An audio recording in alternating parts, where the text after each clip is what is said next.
Hi అండి, welcome to miss అమ్మ చెప్పే కథలు. రూపాయి బిళ్ళ. చింటూ చిన్నారి అన్న చెల్లెలు. చింటూ 2వ తరగతి, చిన్నారి 1వ తరగతి చదువుతున్నారు. వారిద్దరూ ఎంతో తెలివైన వాళ్ళు, పైగా బుద్ధిమంతులు. ఒకసారి వాళ్ళకి స్కూల్కి సంక్రాంతి సెలవులు ఇచ్చారు. వారిద్దరూ ఒకరోజు పొద్దుటే పేపర్ చదువుకుంటున్న తండ్రి దగ్గరికి వెళ్ళారు. చిన్నారి చెంగున ఆయన ఒళ్ళో గువ్వ పిట్టలా కూర్చుంది. అప్పుడు చింటూ ఇలా అడిగాడు, నాన్న, మమ్మల్ని సెలవులకు అమ్మమ్మ వాళ్ళ ఊర్లో దిగబెట్టవు? అమ్మమ్మ ఇంచక్క ఎన్నెన్నో కథలు చెప్తుంది. మామయ్య మాతో మంచి మంచి ఆటలు ఆడిస్తాడు. అత్తయ్య మంచి మంచి పిండి వంటలు చేసి పెడుతుంది. చిన్నారి అంది కదా. అంతేకాదు నాన్నారు, మాకు అమ్మమ్మ ఉండే పల్లెటూరు అంటే ఎంతో ఇష్టం.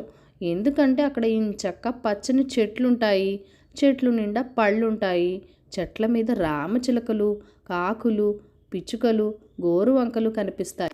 నేను నన్ను అక్కడికి పంపించరు మరి? తండ్రి అవ్వుతూ అందుకు ఒప్పుకొని వాళ్ళిద్దరినీ ఓ ఆదివారం నాడు అమ్మమ్మ గారింట్లో దిగబెట్టి తన ఆఫీస్కి సెలవు లేకపోవడం వల్ల వెంటనే వెళ్ళిపోయాడు. చింటూ చిన్నారి ఒకటే సంబరం. అమ్మమ్మ వాళ్ళిద్దరినీ దగ్గరికి తీసుకుని ముద్దులు పెట్టుకుంది. రోజు పగలు ఇద్దరికి అన్నంలో పప్పు, మంచి నెయ్యి వేసి ముద్దలు కలిపి తినిపించేది. తనతో పాటు రాముల వారి గుడికి తీసుకెళ్లి పంతులు గారి చేత తలపై శటగోపం పెట్టించేది. ధ్వజస్తంభం చుట్టూ ప్రదక్షిణాలు చేయించేది. అత్తయ్య మధ్యాహ్నం వేళలో కరకరలాడే చేగోడీలు, జంతికలు, కజ్జికాయలు, అరిసెలు చేసి పెట్టేది. మామయ్య పిల్లలిద్దరినీ తనతో పాటు పొలం తీసుకెళ్లి వాళ్లతో బోలెడు కబుర్లు చెప్పేవాడు. చింటూ చిన్నారి ఆ పొలమంతా తిరుగుతూ తర్వాత తోటలోకి వెళ్ళి చెట్టెక్కుతూ ఆడుకునేవారు. పక్షుల కిలకిల రావాలకు పులకించిపోయేవారు. అమ్మమ్మ రాత్రయ్యేసరికి ఇద్దరిని తన మంచం మీద చెరో పక్క పడుకోబెట్టుకొని ఎన్నో నీతి కథలు చెప్పేది. వాళ్ళ అలా సెలవులన్నీ ఎంతో ఆనందంగా గడుపుతున్నారు. ఓ రోజు మధ్యాహ్నం అమ్మమ్మ చింటూ చిన్నారిని దగ్గరికి పిలిచి ఇలా అంది, మీ ఇద్దరికి ఓ రూపాయి బిళ్ళిస్తాను. 4 వీధుల అవతల రాముల వారి గుడికి ఎదురుగా కిరాణా కొట్టుంది. ఇవాళ సాయంత్రం మన ఇంట్లో పూజకు అగరత్తులు కావాలి, తెచ్చి పెట్టండి. చింటూ చిన్నారి ఉత్సాహంగా రూపాయి బిళ్ళ పట్టుకొని పరుగులు తీశారు. కిరాణా కొట్టుకు చేరేలోగా ఆ వీధి చివర వాళ్ళకొక ముసలి వ్యక్తి రోడ్డు మీద పాడిపోయి ఉండడం కనిపించింది. ఇద్దరు దగ్గరికి వెళ్ళి చూశారు. అతనికి బాగా గడ్డం పెరిగి ఉంది. తాత లే, ఏమైంది? అయ్యో పాపం, ఇలా రోడ్డు మీద ఎందుకు పడిపోయావు అంటూ చిన్నారి అతన్ని బాగా కుదిపింది. అతను కళ్ళు తెరిచి చూశాడు. అతని కళ్ళు బాగా లోతుకుపోయి ఉన్నాయి. చిన్నారి గబగబా గుడికి లోపలికెళ్ళి అక్కడి నుంచి ఒక ఖాళీ కొబ్బరి చిప్ప నిండా నీళ్లు తీసుకొచ్చి ఆ తాతకి పట్టించింది. నేను పొరుగురు వాడిని పాప, రాత్రంతా భోజనం లేదు, పైగా నడిచి రావడంతో కళ్ళు తిరిగి పడిపోయాను. ఇంకా బోలెడు దూరం నడిస్తే గానీ నేను వెళ్ళవలసిన ఊరు రాదు. మీ ఇద్దరూ నాకు చెయ్యి సాయం అందిస్తే లేచి వెళ్ళిపోతాను అన్నాడు. చింటూకి చిన్నారికి ఆ వ్యక్తి మీద ఎంతో జాలి కలిగింది. ఉండు తాత, ఇలా పక్కగా కూర్చో, ఇప్పుడే వస్తాను అంటూ చింటూ దగ్గరలో ఉన్న కిరాణా కొట్టుకి వెళ్ళి చేతిలోని రూపాయి బిళ్ళు కొట్టివాడికిచ్చి ఒక రొట్టెను కొనుక్కొని వచ్చి తినిపించాడు. ఆ ముసలి వ్యక్తి బాగా తేరుకున్నాడు. వారిద్దరూ తలల మీద చెయ్యి పెట్టి, భగవంతుడు మిమ్మల్ని చల్లగా చూస్తాడు, మీకు మంచి బహుమతి కూడా ఇస్తాడు. మీరిద్దరూ నా ప్రాణాలు కాపాడారు. ఇంక నేను వెళ్ళొస్తాను పాపా బాబు అంటూ దీవించి మెల్లగా నడుచుకుంటూ వెళ్ళిపోయాడు. అతడు వెళ్ళిపోయాక చింటూకి చిన్నారికి అమ్మమ్మ తమకి రూపాయి బిళ్ళ ఇచ్చి అగరొత్తులు తెమ్మన్న సంగతి గుర్తొచ్చింది. అన్నయ్య, ఇప్పుడెలా? రూపాయి బిళ్ళ ఖర్చయిపోయింది. ఇంటికి వెళ్ళి అమ్మమ్మకి ఏం చెప్పాలి అంది చిన్నారి. పోయిందని చెప్దాంలే అన్నాడు చింటూ. వాడికి మామయ్య తిడతాడేమోనని భయం. అలా చెప్పడం తప్పు కదూ అంది చిన్నారి. తప్పేలే, కానీ ఏం చేస్తాం? సరే, ముందు ఇంటికి వెళ్దాం పదా అంటూ ఇద్దరూ నీరసంగా కాళ్ళు ఈడ్చుకుంటూ ఇంటికి చేరారు. ఉత్సాహంగా పరిగెత్తుకెళ్ళిన పిల్లలిద్దరూ నీరసంగా ఏడుపు ముఖాలు పెట్టుకొని వచ్చేసరికి అమ్మమ్మకి అనుమానం వచ్చింది. ఎక్కడన్నా పడిపోయి దగ్గలు తగిలించుకున్నారేమోనని.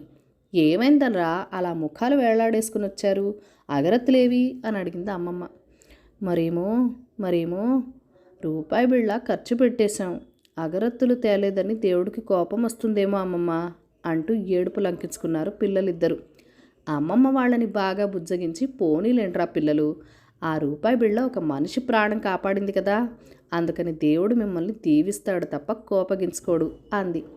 అంతేకాదర్రా, దేవుడు మీకు మంచి బహుమతి కూడా పంపించాడు తెలుసా? కిరాణా కొట్టువాడు మీరు చేసిన మంచి పనిని ఊరందరికీ చెప్పి ఎంతో మెచ్చుకుంటుంటే నాకెంతో గర్వంగా అనిపించింది. ఇదిగో మీ బహుమతి అంటూ మావయ్య నవ్వుతూ వాళ్ళిద్దరికీ చెరొక చాక్లెట్ ఇచ్చాడు. రాజు దిగులు.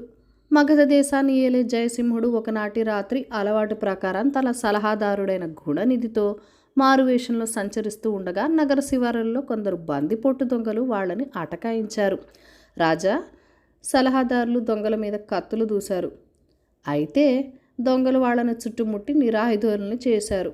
వాళ్ల మధ్య ఎలాంటి ధనం లభించకపోవడంతో దొంగలు కోపగించుకుని దుర్భాషలాడి వదిలేశారు.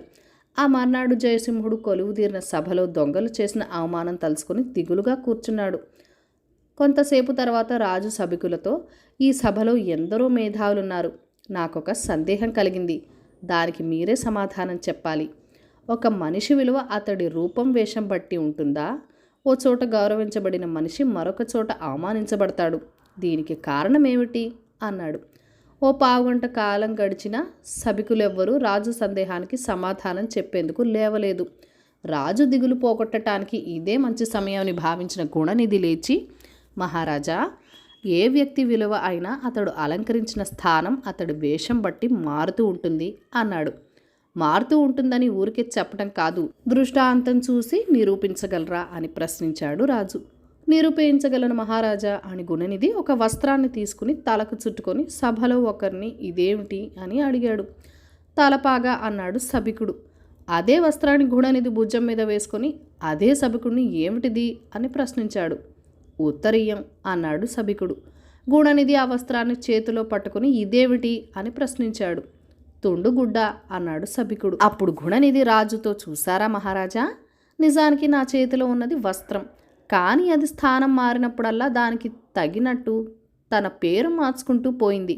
మరింత సుబోధకం కావాలంటే మరొక నిదర్శనం చూపిస్తాను చూడండి అని సభలో నుంచి బయటకు పోయి ఒక కొయ్య ముక్కను పట్టుకు తిరిగి వచ్చాడు.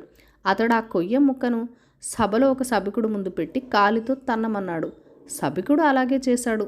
తర్వాత గుణనిధి ఆ కొయ్య ముక్కను అక్కడే ఉన్న ఆస్థాన శిల్పి చేత దేవుడి విగ్రహంలా చెక్కించాడు. ఆ పని ముగిశాక అతడు అదే సభికుడు ముందు ఆ కొయ్య విగ్రహాన్ని పెట్టి మరొకసారి కాలితో తన్నమన్నాడు. కానీ సభికుడు వణికిపోతూ లెంపలు వాయించుకుని భక్తితో ఆ విగ్రహానికి నమస్కరించి అక్కడి నుండి దూరంగా వెళ్ళిపోయాడు. గుణనిధి రాజుతో, గమనించారా మహారాజా, దేవుడు లేని చోటంటూ ఉండదంటారు. అంటే కొయ్య ముక్కలో కూడా దేవుడు ఉన్నట్టే కదా. కానీ ఆ కొయ్య ముక్క దేవుడు రూపం ధరించిన తర్వాత మాత్రమే దాన్ని ఎవరైనా దేవుడిగా గుర్తించి పూజిస్తారు. అలాగే రాజలాంఛనాలతో ఉన్న మనల్ని మహారాజుగా గుర్తించి గౌరవించే ప్రజలే సామాన్యుడిలాగా ఉన్న మనల్ని గుర్తించక ఒక్కోసారి అఘోరపరచవచ్చు కూడా అన్నాడు.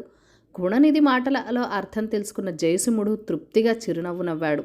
ఆయన మనసులోని దిగులు ఆ క్షణంలో మటుమాయమైంది. కథ కంచికి మనం ఇంటికి.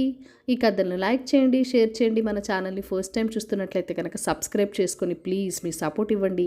మీ అమూల్యమైన ఫీడ్బ్యాక్ అండ్ సజెషన్స్ నాతో కామెంట్ సెక్షన్లో కూడా షేర్ చేసేయండి. Thank you for watching. Bye bye.